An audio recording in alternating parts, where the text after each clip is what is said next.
All right, today's objective will be 4.2. I can compare and order rational numbers.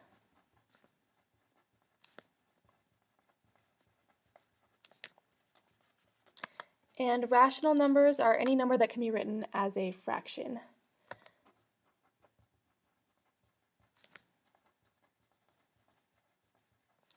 Okay, and there are three methods that we can use to compare rational numbers.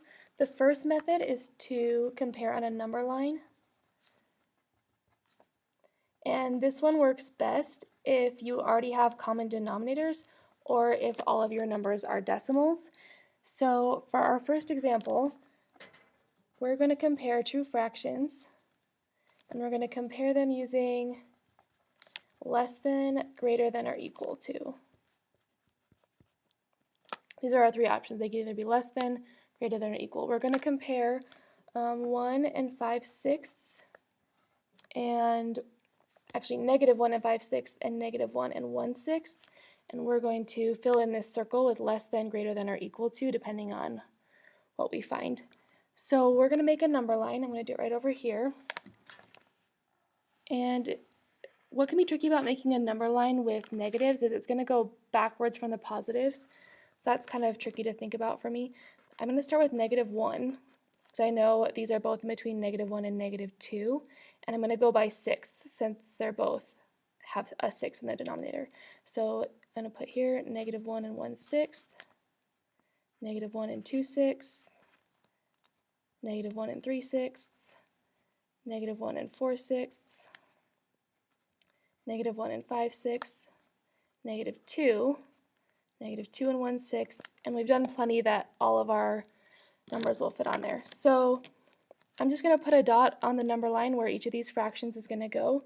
Negative 1 and 5/6 is going to be down here. Negative 1 and 1/6 is going to be up here. So whichever one is further to the right is going to be greater. So I can tell that negative 1 and 1/6 is greater than negative 1 and 5/6. So if you think about the alligators from elementary school, the alligator is going to be eating the negative 1 and 1/6 because it's greater. So my answer to this one is negative 1 and 5/6 is less than negative 1 and 1/6. So that's comparing on a number line, and again, that works best if you have already have common denominators or if you have decimals. For the next one, we're going to do the next method, which is making a common denominator. So the second method for comparing, method number 2, is making a common denominator.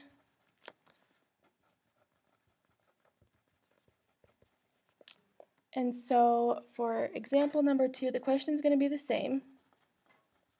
It's going to be, we're going to compare two fractions using less than, greater than, or equal to. And then our two fractions we're going to compare this time are 7/12 and 8/18. So first we have to figure out what the common denominator is going to be. And so to do this, I list out all the multiples of 12 and all the multiples of 18. So I'm going to go over here and I'm going to list out multiples of 12. And I can't list all of them because there are infinitely many, but we'll list out a few. So 12 times 1 is 12, 12 times 2 is 24, 12 times 3 is 36, 12 times 4 is 48, 12 times 5 is 60, and hopefully that's enough to find our match. And then I'll list the multiples of 18, since that's the denominator of my other fraction. 18 times 1 is 18, 18 times 2 is 36, 18 times 3 is, let me see, 18 times 3, 24, 54. But I can already stop because I can see that I already have a match right here and right here. And since I had to do two multiples, I know that this is 18 times 2. And since I had to do three multiples here, this is 12 times 3. So that tells me that I'm going to multiply 7/12 times 3 over 3. And I'm going to multiply, that marker is not working very well, I'm going to multiply 8/18 by 2 over 2 to create 36. So now 7 times 3 is 21, 3 times 12 is 36, and 8 times 2 is 16, and 18 times 2 is 36. So now that I have the same denominator, it's much easier for me to compare their numerators to see which one is greater. So since 21 is greater than 16, I know 7/12 will be greater than 8/18. And you can only just compare the numerators if you already have a common denominator. All right, the third method we're going to use for comparing fractions is to convert them all to decimals. So we're going to put method number 3, convert to decimals. And this will work for all fractions, but it also works really well when you have some fractions, some decimals, some percents, and you have to compare all of them. So for example, an example for this one, we're going to do same question again, compare using less than, greater than, or equal to. And the two fractions we're going to compare this time are going to be 6 2/3 and 6 1/2. And we're going to fill in the circle again with less than, greater than, or equal to. So we need to turn these both into decimals. And so I'm going to do my division right here. I know that there's going to be, so I have 6 2/3. I'm going to write it as a decimal right here. And I know that there's going to be a 6 in the ones place, and then I'm just going to do 2 divided by 3 to figure out what goes in the decimal part. 3 will not go into 2, so I'll add a decimal and a 0. 3 goes into 20 6 times. 6 times 3 is 18. When I subtract, I get 2. Bring down a 0, I get 20 again. 3 goes into 20 6 times. 3 times 6 is 18. And I notice the same pattern is going to keep happening over and over again. So I know this is going to be 0.6 repeating. So I know 6 2/3 is 6.6 repeating. But when I do it over here, I'm going to write out a bunch of 6's and then put a dot, dot, dot. So when I write out more decimal places, it becomes easier to compare the decimals. So this is the way we should always write it in our answer, but this will make it easier to compare. Then I know, same thing with 6 1/2. I know there's going to be a 6 in the ones place. Then I have to do 1 divided by 2 to figure out what goes in the decimal part. And 2 will not go into 1, so I'll add a decimal point and a 0. 2 goes into 10 5 times. 5 times 2 is 10. So since I have a remainder of 0, then I'm done. So I know this is 6.5. Now I can just compare each place value. And I go through and I say, okay, they both have a 6 in the ones place, so I can move to the tenths place. And then this one has a 6 in the tenths place, and this one has a 5 in the tenths place. So since 6 is bigger than 5, I know 6 2/3 is going to be greater than 6 1/2.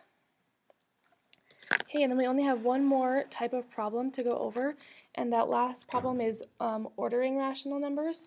And so it's going to be a problem that says something like order the set, and then it will give you a set of numbers to compare. We're going to do 23%, 1/4, 0.21, and 1/5. And I think the easiest way, sorry, I didn't finish the question. Order the set from least to greatest. From least to greatest. I think the easiest way when you have a bunch of different numbers and they're all in different forms like this is to turn them all into decimals and then compare the place values just like we did up here when we compared the place values. So I'm going to write them over here so we can compare. So the first one was 23%. And 23%, to write that as a decimal, we're going to move the decimal point over twice, so it's going to be 0.23.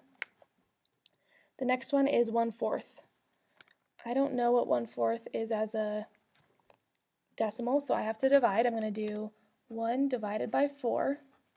4 doesn't go into 1, so I add the decimal point, but 4 goes into 10 2 times.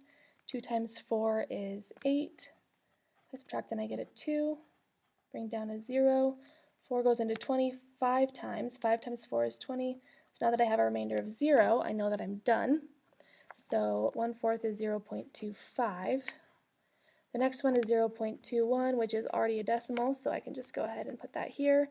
And make sure when you're doing this, you line up the decimal points. Those should all be right on top of each other, so it's easier to compare. The last thing I have to do is I have to change 1/5 into a decimal, so I'm going to do 1 divided by 5, and then put a decimal point and a 0. 5 goes into 10 2 times. 2 times 5 is 10, so I have a remainder of 0, so I know I'm done. So 1/5 is 0.2. So now I need to compare these from least to greatest, and I should actually, I'm going to move this 2 over so that all my numbers in the tens place line up like this. So we're going to compare the place value. So if I go over here, I have zeros in the ones place for all of them, so I move to the tens place. They have 2's for all of them, so I move to the hundredths place. This one technically has a 0, so that one's going to be the smallest. So 1/5 is going to be my smallest, and I always write my answer, let's put answer, in the original form. So since I had 1/5 in the original question, I put 1/5 in the answer. And then my next smallest would be this 1 in the hundredths place, so 0.21 would come next. And then again, I'm only comparing the hundredths because they're all the same in the tenths. So my next smallest in the hundredths is 23%. And then my greatest in the hundredths place is the 1/4.